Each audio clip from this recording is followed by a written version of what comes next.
Okay, everybody, my name is Ben Epperson, and I am going to be your moderator for the panel today. Our panel is called Lifework Balance. And what I'm going to do right now, I'm going to try to pull up Mentimeter. So, if you've been here today, you know about this Mentimeter thing. We're having a few issues with the Wi-Fi's, so it might work here, it might not, but I've got a couple of questions for the group, and you can also add your questions for our panelists to Mentimeter. We will see if it works. Go ahead and put in the Mentimeter code 978276 if you're interested in that. And take our first poll, and we'll just see if that thing works, okay? So I've got my Mentimeter pulled up, and maybe I can see if you guys are voting. In the meantime, we've got 4 lovely panelists. Panelists, can you hear me? A little? I'm going to try to talk into this microphone as loudly as possible. I can project. It's maddening. We're going to be able to do it, though. Okay. So, I want to just, I'm going to go and start introducing our panelists just by letting you know what I know about them. So, Miss Bryn, you are operator of Lock Salon. You've been doing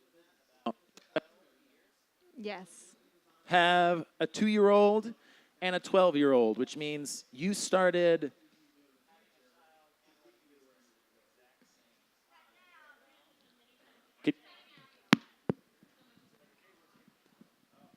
How about now? I'm working on it. We're going to make it happen. So, Ms. Bryn, you're at Locks. You got about 10 employees. Would you say that you are good at life-work balance? I wouldn't say that I'm good at it. It's something I struggle with daily. It's always a work in progress. I do have 2 kids, a 12-year-old and a 2-year-old, and then Lock Salon I opened 12 years ago, so my son was 6 months. I also own another business, the Basement Art Studio, which we've had for 3 years. So yeah, I think I don't know that I'm good at it, but it is something that I'm excited to hear what these other panelists have to say about balancing work and personal life. Awesome. Thank you so much. We're so glad you're here. Miss Tanika Harper, you are running 3 businesses. You also have a child who happens to be an Olympic gymnast. Well, she competes. A competitive, We're not at the Olympic level yet. soon to be an Olympic gold medalist.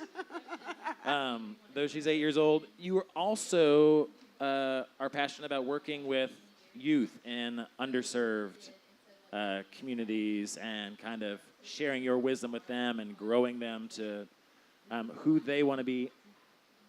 How do you do that? How you do all that at one time? It's definitely not easy, but you have to have balance and fine lines in everything. So, like Bryn said, it is a work in progress, and you learn a little bit more each day. But I think setting healthy boundaries around all things helps. Right on. Okay, Scotty, can you pull up our Mentimeter and see if that thing's working? And if it's not, we can drop it. If it is working, we can continue to use it. Can you pull up our first slide on whether or not our audience is good at work-life balance? While he's doing that, I want to point out one of our panelists here is definitely not 100% at the life-work balance to date. That would be Mr. Chris McAdoo, whose wife's 40th birthday is today. So it's going on right now. So you don't want to talk work-life balance. I'm screwed. Okay. Chris is the owner and creative director of Design Sensory. Creative director. Creative director. Creative director. Can everybody hear me? There we good? Yeah, I'm a creative director at Design Sensory. I owned my own company for nearly a decade, Best Behavior Creative Club. We were purchased by the pound by Design Sensory, the agency, and so that's where I am now. That's right. You also have 2 young ones, a big and a little. I have a 9-year-old girl and a 17-year-old boy that's getting ready to go to college. So we started young. I was really interested in this panel because of the work-life balance and how that changes from when you start as a creative person to how you continue to be a creative person, an entrepreneur, a business person, well past when your obligations are not your own anymore. You know, they go beyond you. Right. So I myself have two children, age 9 and 11. So I had to say no to helping set up the summit yesterday because I wanted to hang out with my daughters. It's just sometimes you say no, sometimes you can, sometimes you can't. Not all of us have kids, though. Miss Samantha, she is the owner and operator of Origami Day. The idea started about 4 years ago. Maybe you've been running for about a year and a half. She has made a business around work-life, life-work balance. So that I'm really, really interested in. Though you don't have any children, you've got 7 nieces and nephews just came to stay with you for a month. That's incredible. And you're running the business. How do you make sure that first things stay first? So, can you hear me?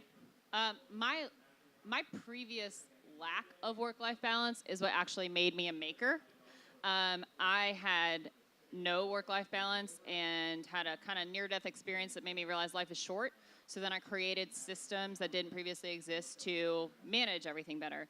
So those systems are actually the number one thing that I use to ensure first things come first. And for me, it's just always remembering that I don't know that we are put here to work. I think we are put here to live. And working is a thing that we, some of us, hashtag married to a fireman, have to do to be able to live. And so I think that remembering what we're really here for and sometimes taking a moment to step back and think about what you really care about personally and professionally is a good way to keep things in perspective and do first things first. So, yeah. Thanks, man. That's a good answer. So I want to ask this question of everybody. What we're going to do here first, we're going to see if Mentimeter is working. It looks like it's working. 17 of us are not so good at the old life-work balance. 5 of us in the room are. Congratulations, you 5. Good job. You guys are looking good. While you're at it, if you're on Mentimeter, try to ask some questions of our panelists, and I will pull those up once we've worked through some of the questions that we're going to start with. The question I'm really interested in starting with is, what are your top priorities in your business, and what are your top priorities in your life, and how do you set the top priorities? What's that most important thing? How do you set it, and how do you honor it? I'll start with that. So the top priority for me in my business, and I'll speak for Harper's Naturals because all 3 of them are different. But for that one, it is how do I get, obviously, the next sale? Where is my next business sale coming from? So focusing on my customer and who that is, which that takes a lot of time to do. My biggest priority in my personal life is my daughter. She is why all things exist around me. So she is the priority in my personal life. And I guess the second part of that is how do I balance the two? Was that it, Ben? Yeah, just how do you set that priority, and what do you do to honor it? So I set the priority by, and I didn't always, it was always work, work, work, work, work. And then I realized, although I'm a single mom, so me and my daughter, we're together all the time, but I was not spending time with her. We were just in the same house. We were just in the same place, and she was not getting my attention. So what I had to do was I had to find time in my schedule where I had to create boundaries, and I had to cut my work priority off at a certain time. Or like I don't read emails, for example, on the weekend, business emails. So that's my time that I spend with her. Or a certain time during the weekday, after a certain time, it's all about her, spending time with her. And I had to be real intentional about it, because when you're not intentional about it, it doesn't happen. So for me, it was just creating those healthy boundaries between those 2 priorities. Thanks, Nick. I appreciate it. Samantha, what about you? How do you find a top priority in your life, and what do you do to honor it for you personally? So that can become a very technical question. Let's do it. Let's get into it. We're here for tools and tricks. I think about, so there's a, I guess, warm and fuzzy / morbid. If today was my last day, what really matters? And so I try to really think about that. But then I use what's called the Eisenhower urgency matrix, and it helps you identify what's important and what's urgent and figure out what needs to happen now. And so that's a more technical answer. But for me, I'm always seeking balance, and I want to grow my business so I can serve more people. But if I'm not doing that with a balanced life, then my product doesn't work. So that was a great thing for me to create to give myself work-life balance, is essentially a safety net. I can't work too much or I'm a liar. And so therefore it was one of the best things I could have done to have this priority of work-life balance, is force myself. I also can never be late to anything as the time management person. But yeah, so I think knowing what's important on my last day is a big one, and then using technical things like the Eisenhower urgency matrix is a great tool. Eisenhower urgency matrix. Right, I just wrote it down. Everybody write it down. Chris, what do you think? How do you set a priority in your business or with the boards that you're on? And how do you stick to it? How do you stop those things from coming in and kind of knocking you off kilter? Well, I've been I have been on my own. So the first business I started, I was 21 years old, and so I'm a studio artist first, and so I think part of it, you're talking about priorities. What is first? What is second? And those things change. So the main thing that I try to do is stay focused on being proud of myself at the end of the day. If that's for my work, if that's for my kids, if that's for my wife, is thinking to myself, have I accomplished, maybe I didn't accomplish the 7 things I planned to do, but did I do the 5 to the best of my ability? Like, does that make sense? And again, it's the priorities change as you get older. And like 2 ACL surgeries later, right? Like, I'm not jumping up and I can't dunk a basketball anymore, which makes me sad. But a lot of the things that I have learned now, I also like to make sure that I'm sharing with others. Like by being on this panel, but also, like I'm on the board for WDVX, and I work with Community School of the Arts. And there are these organizations that if you find value in what you are doing as a maker, as an artist, as a creator, as a community-driven person, then how can you share that value with others? And that's always a challenge for me. Because once you learn how to do something, it sucks when you keep it a secret. Once you figure out how to do something well, figure out how to share it with others. That's what keeps me going. That's a really good answer. Thank you, sir. Miss Bryn, what about you? Do you find that the priorities you set are the things that give you energy and they're your passion? Or are they the things that are going to drive your business forward? Do those things mesh? I think they do. I think they have to mesh because you spend so much time in your work and at work and the people that you work with. I think like when you have your priorities, you have to kind of stop and think about them constantly. I think with my business, owning Lock Salon, I'm also behind the chair doing hair. And so when a client sits in my chair, I want to really connect with that person.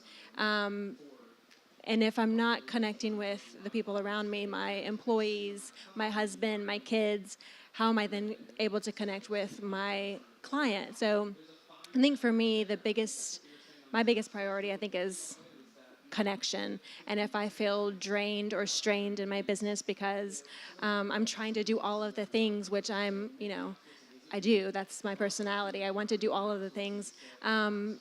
If I'm not, like she said, like setting boundaries and saying no to things, I'm not able to then connect with the person that's sitting in my chair or, my employee who, is asking for time off and, is having personal issues. And then, in the morning when, my 2-year-old is, wanting to snuggle and, make art and make messes, and my husband, who has been so supportive. Like I want to also be there to support him. So I think like for me, priorities is being able to connect with your work, your art, whatever it is that you make, but also the people that you're surrounding yourself with. That's excellent. Thank you guys so much. So find those priorities, dedicate that time to them, but then that means managing the heck out of our time. So, follow your heart, like we've been saying all day long, but what tools do you have or have you found, or maybe you've only heard of, that help with your productivity? So what tools or tricks help you manage productivity? Samantha, you're last. You're last because this is your wheelhouse. Anybody else?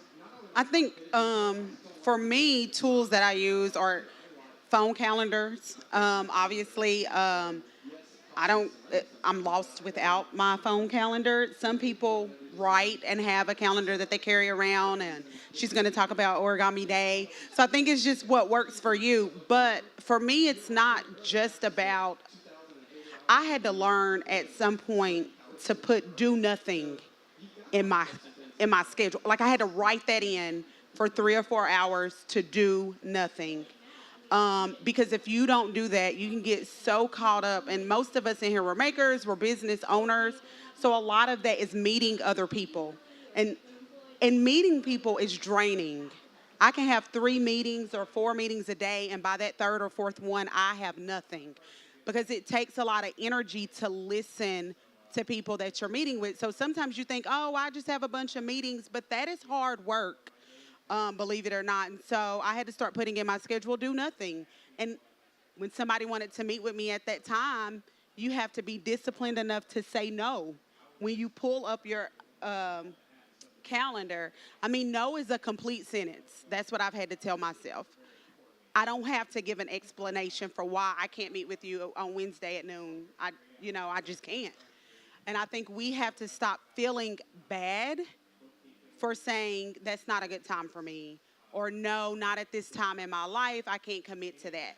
So for me, it's not only finding a tool, but once you find that tool, you really have to be disciplined to yourself to be able to say no to things that you, when you have committed yourself to something else, whether that's self-care or another meeting with somebody. But I think self-care and doing nothing is very important.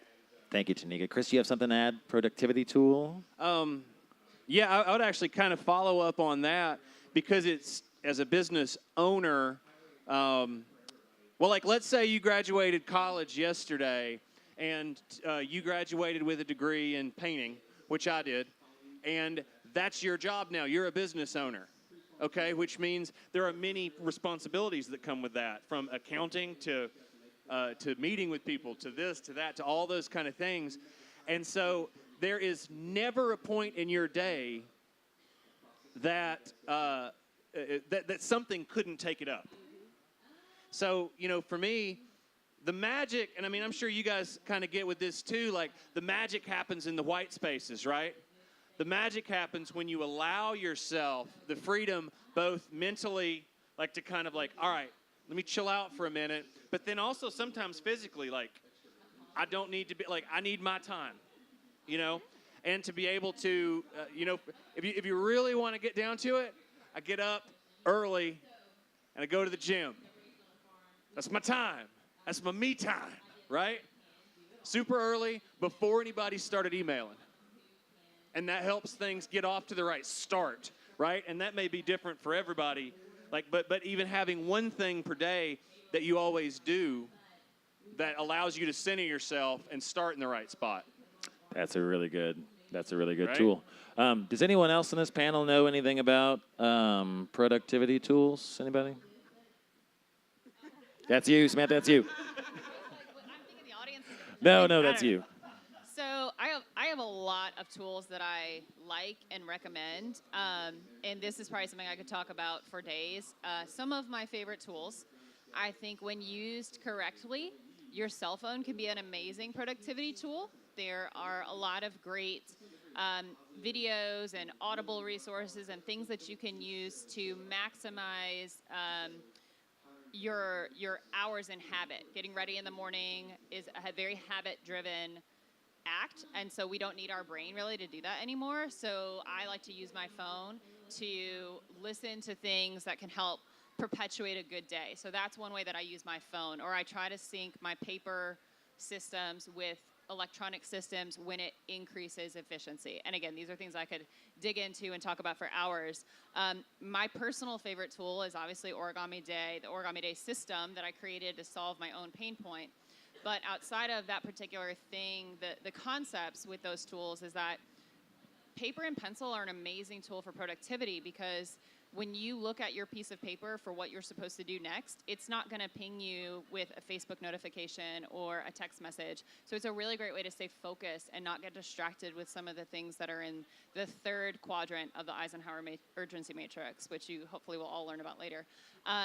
But I think there's great value in paper tools, both a journal, a calendar, and just a to-do list. And I think the other thing with tools is streamlining.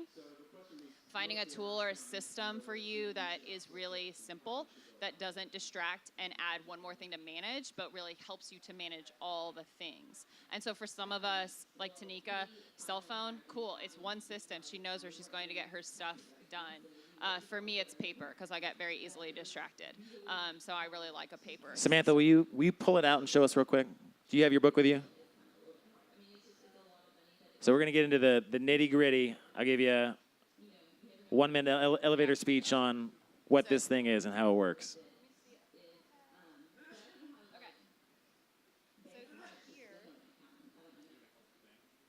Hold her mic, Chris.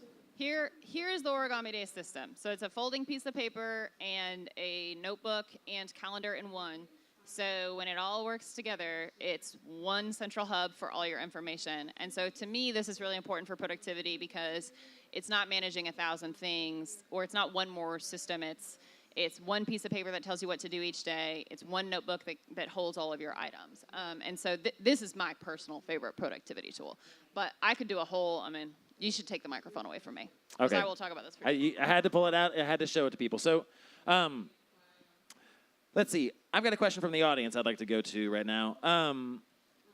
A lot of us have talked about having more than one job or more than one priority.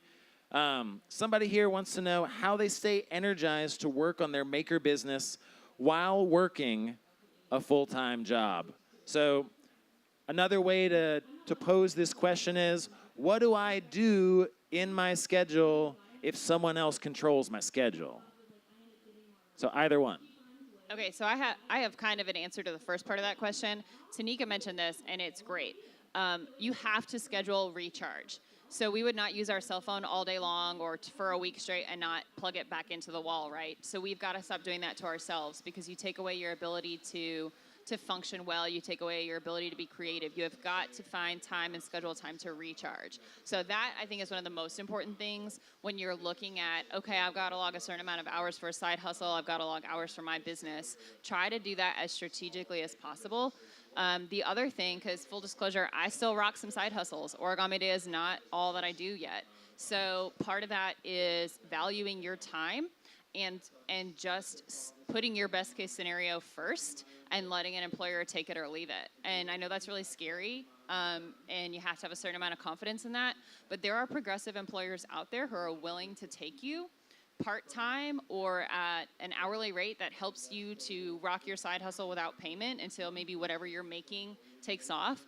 So part of that is just being open, honest with yourself and with whoever that other employer or part-time gig is. Tanika, side hustle. Yeah, because all of my businesses at one point, and all three of them have been a side hustle. So I have worked a 9-to-5 for a very long time, and I had to. I couldn't afford to go part-time. I needed my full-time. So I think for me, it was knowing, okay, I have to work Monday through Friday from 9 to 5, and there's nothing I can do about that. But I do have evenings, and I do have Saturday and Sunday. And so how much time of that extra time can I dedicate to my side hustle? And sometimes you still can't work yourself to death. But this is what I say to myself. There are some seasons in my life where it's a go hard season. and I'm going to be working day and night for 3 months, and that's just what it is. Because after that time, I'm not going to have to do that. So there are some times in our life where we have to give a little bit more than we'd like to if we are trying to get this side hustle to become a business. So if you can't afford to go part time, or if you can't afford to quit your job to get your side hustle off and running, you just have to know in your brain that for the next few weeks or for the next few months, I'm gonna have to go hard. I'm gonna have to be all in. I might have to miss a soccer game. I know that's not what we want to do, but sometimes it's changing the priorities. I mean, it's going back to, okay, do I want to be at every soccer game or every gymnastics practice? Or do I want to get this side hustle from a side hustle to a company?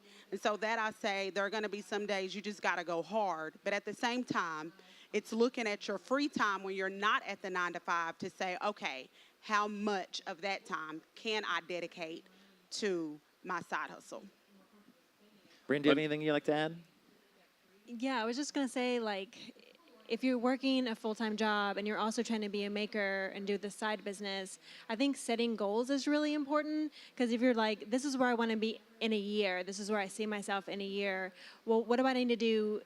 Break it down per month. Like each month I'm going to set aside this amount of time, and then break it down even smaller. Each week I have to do this. Each day I have to do this. And if it's, posting pictures on Instagram, you're like, okay, I'm going to devote, every day 2 photos. And so if you do it in smaller chunks, it's easier to swallow, and it makes it also more attainable.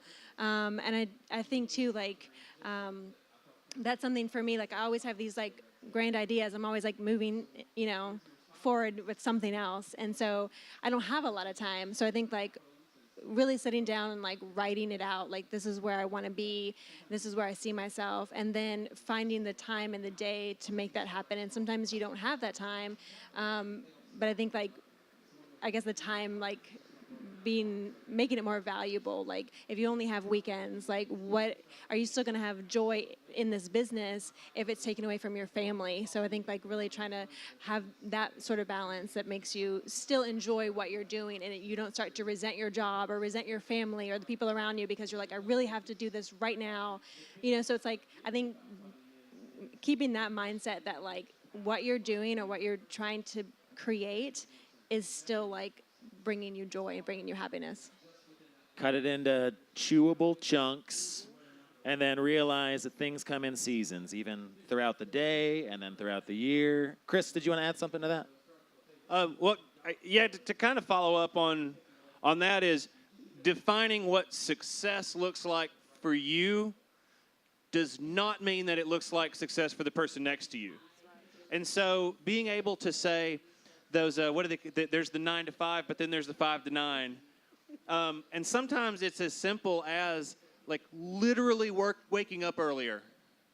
Like if you want to find an hour of every day, find it, but it's your responsibility. Like don't stay out late the night before if you know you want to get up and make something in the morning. Take responsibility for that process, and then like I love what you said about like it's not about today you're a photographer, tomorrow you're going to be world famous. Like, well, no. Today you're a photographer and you're going to post 1 photo.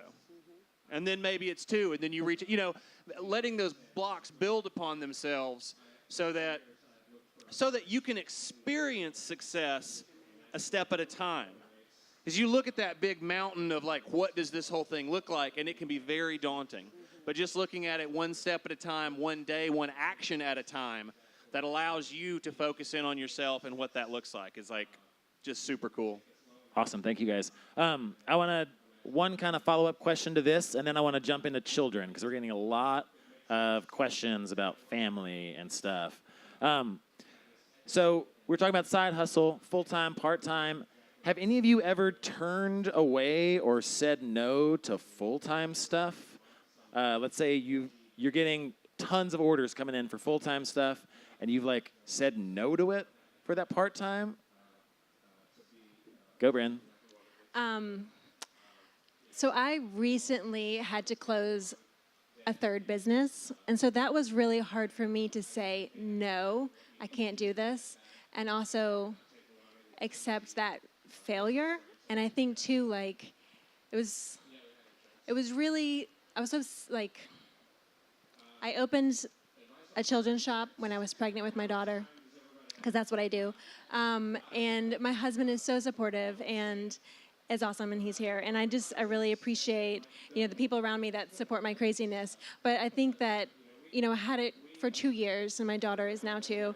And 3 businesses and 2 kids is a lot, and I finally had to say, this is not bringing me joy anymore. It's not serving its purpose any longer. And so I did have to close the doors, and, I had to break my lease, which was hard to do.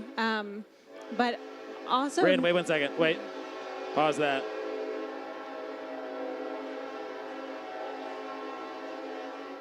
Everyone take a moment for yourself right now. Okay, keep going. So I think like being able to acknowledge what it is you're doing and why you're doing it. And again, like I keep going back to connection. I was able to connect with the community and with families and, pregnant moms with the children's shop, which was great, but then it started taking away from my time from my family and time from my other businesses and my other employees. And so it was definitely like a wake-up call that, I was doing too much and I was beginning to resent the business. So I think like it's hard to say no, but I think like if you're just really aware of the why behind what you're doing is really important. Excellent. Thank you. And you want to add something, Samantha? I did just want to add, so you mentioned saying no to the full-time for the part-time. So Origami Day is still part-time for me, and I have a full-time hustle so I can eat. And I was confronted just this past week, Friday. I had a really huge opportunity for Origami Day, and it happened at the time that I was supposed to be at my side hustle, which my side hustles to me are not Origami Day, but they are 100% of my income. So it's just to clarify how I define side hustle. So I had this opportunity that was major for Origami Day, and I looked at my calendar, and that time was already blocked for my part-time job. And I started to say, no, I'm not available. And then I stopped, and I realized if I want Origami Day, like if I want what I'm making, what I'm creating to become something bigger, at some point it can't be number 2, it has to be number 1.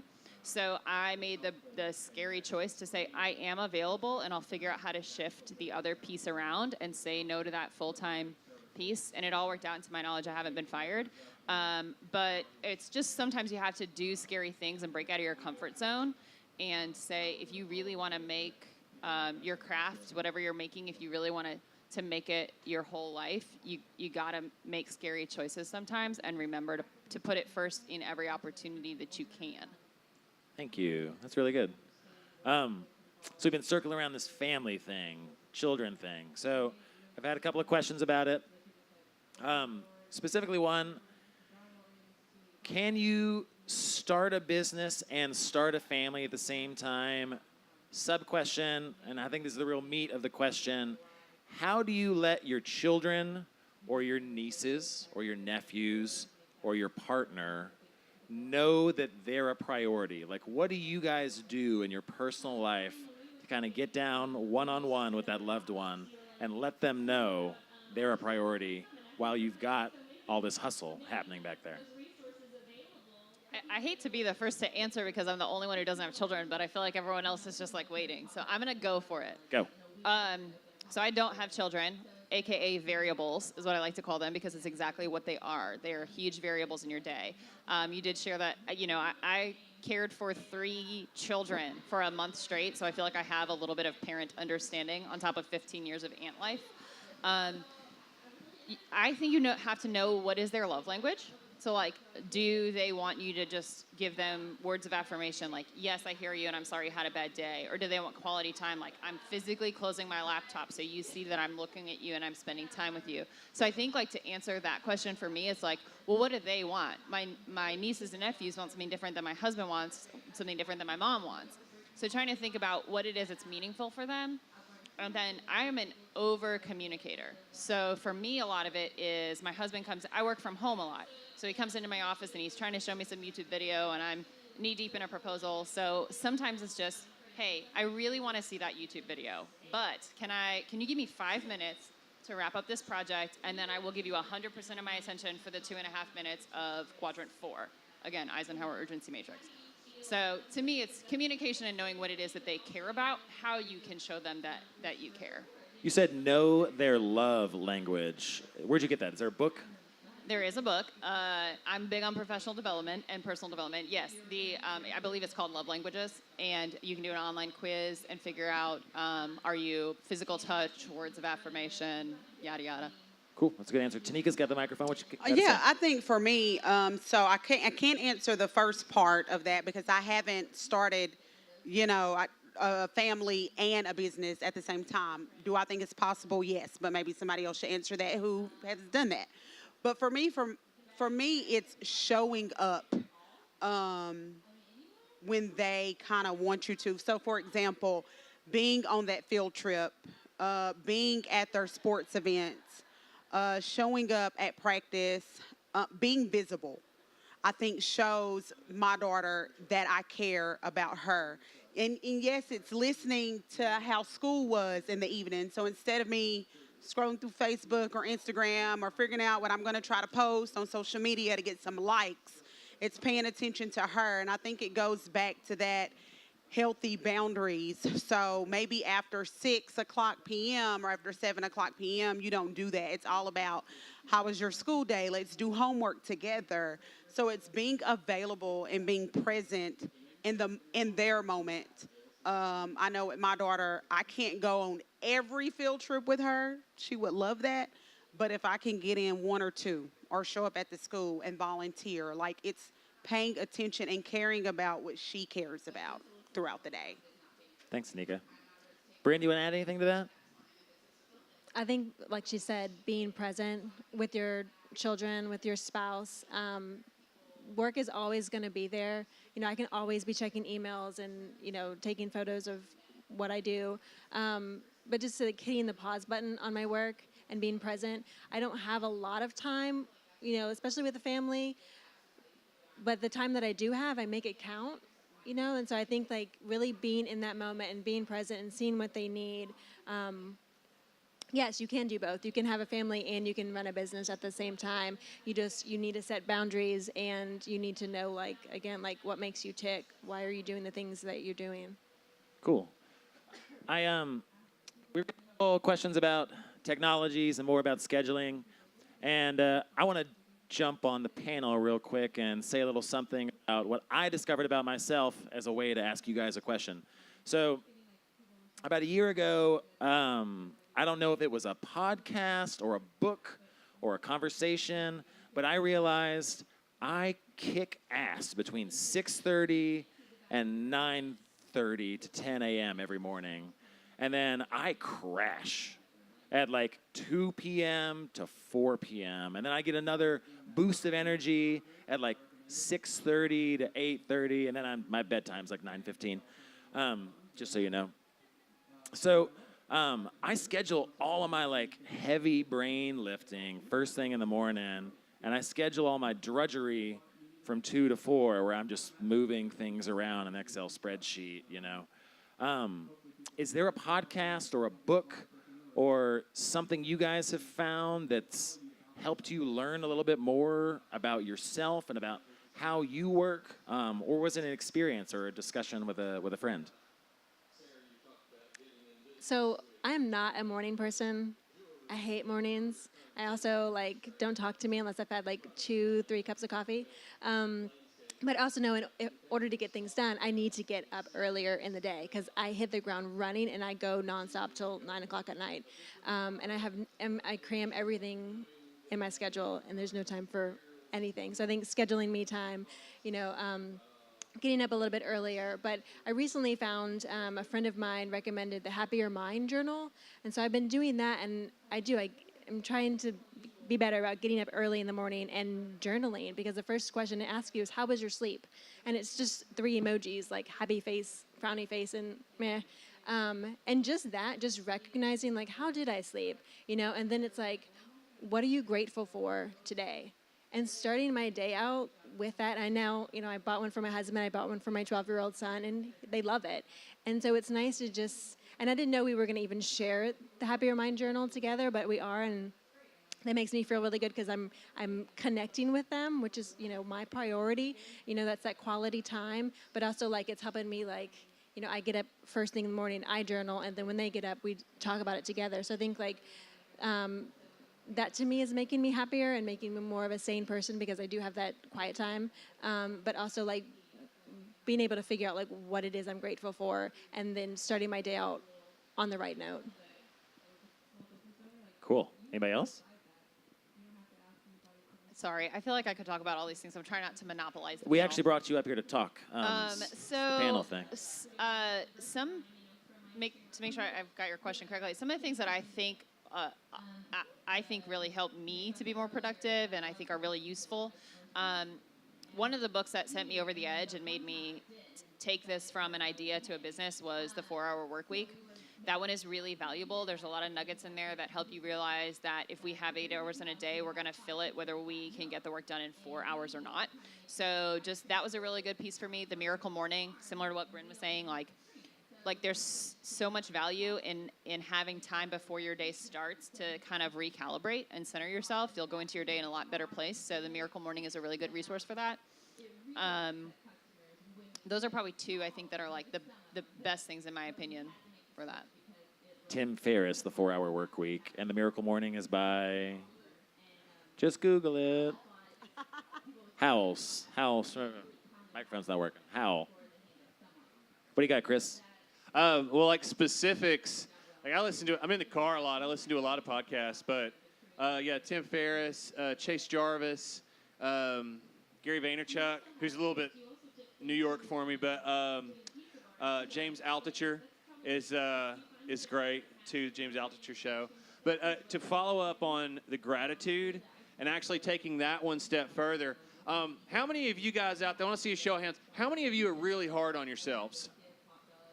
Okay, I kind of thought that would be the answer.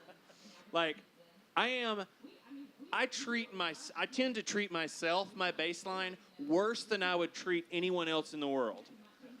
If anything is wrong, not only is it my fault, but I cosmically caused it, before I was born.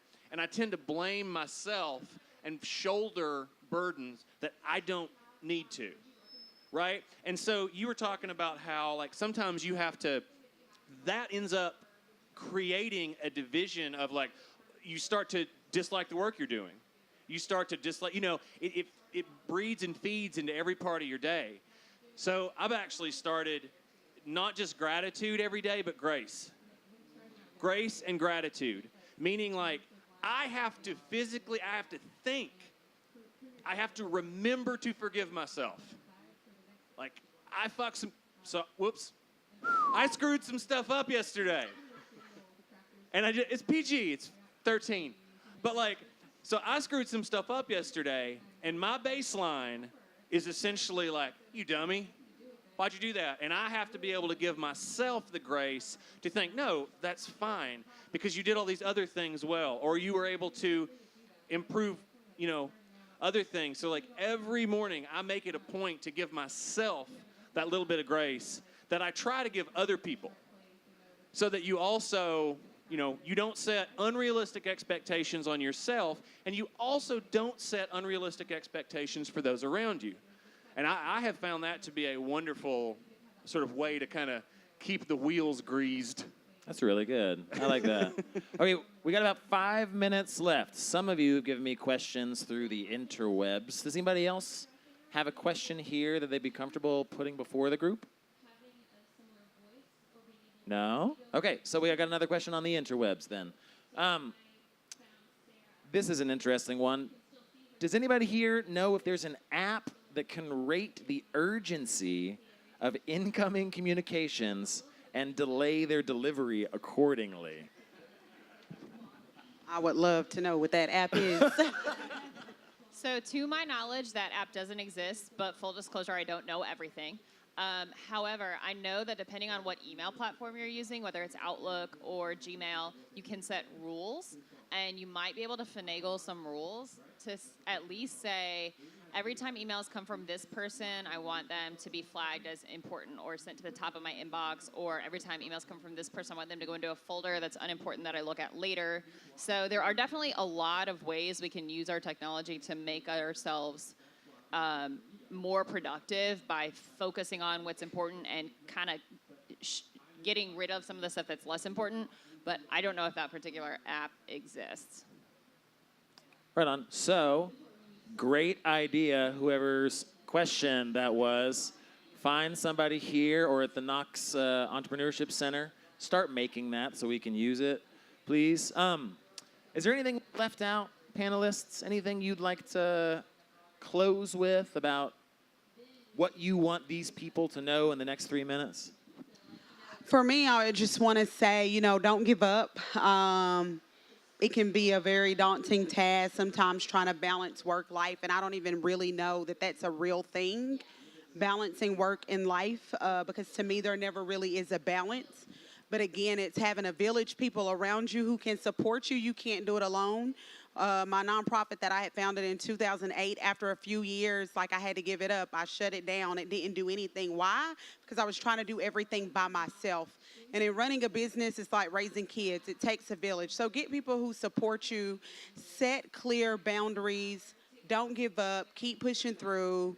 It's not easy, but if it was easy, everybody would do it. Thanks, Nika. What about you, Bryn? I would say you need to be flexible. I think that's the key word is that especially with family, things are going to come up. People are going to get sick.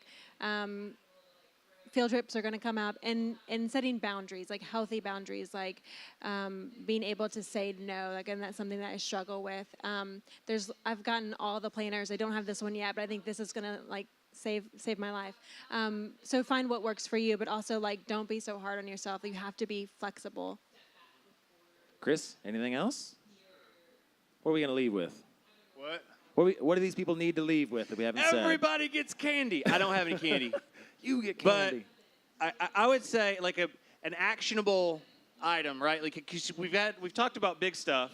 We've talked about the big items, but a thing that comes from a lot of the folks that I look at is you're sort of the average of the 5 people you're around the most is sort of a thing that people think, about. And surrounding yourself with people that are supportive, I think is wonderful. And I don't mean that support your idea. Because your idea might be bad. That's okay. It's the person that supports you through whatever it is that you're trying to get to. And it's the person that is honest enough to be I don't know about that. It may be about that time. But finding people that support you, because there is never a shortage of people that are willing to tear you down. So once you find somebody that gives you that is on that positive, on that positive role, you stick with them and you treat them well. Right on. Samantha, how are we going to leave? So one of the best pieces of advice that I was ever given for work-life balance was that you have to be ruthless when it comes to your time. And this has only been enhanced as I've worked in this industry. I'm going to lay something on you guys. It's going to be a little mind-blowing. We only have one finite resource. You guys understand economics? We can make more of everything that you see. We can make more grass, more chairs. We can make more people. We cannot make more time. It is our single finite resource. So you have to be ruthless about what you say yes to and what you say no to. Because when you say yes to something, you're actually saying no to something else. And that right there is pretty deep. So you've got to be ruthless with your time. You got to remember what's important and value yourself and your time, because no one else's time is more important than yours. No one else's goals are more important than yours. So just own that, feel confident in that, and we've all talked about boundaries. You've got to set boundaries, you've got to say no, and you are allowed to. And that I think is one of the most critical things for work-life balance is know your finite resource, protect it. Drop that microphone. Okay, go. Give it up for our amazing panel. Probably the best panel that I've experienced to date. This is huge. Okay, we did Eisenhower Urgency Matrix, the Happier Mind Journal, Grace and gratitude. I love those two things together. The 4-Hour Work Week by Tim Ferriss. Delegate. Time is finite. That's amazing. So, because we have this really great technology and you guys know how to use it, I've got one final question. It's the 4th question. I want to know who you think up here has the best hair. So just go ahead, and we're going to vote for everyone who's got the best hair, and we're just going to end on that note. So again, give it up for our panelists.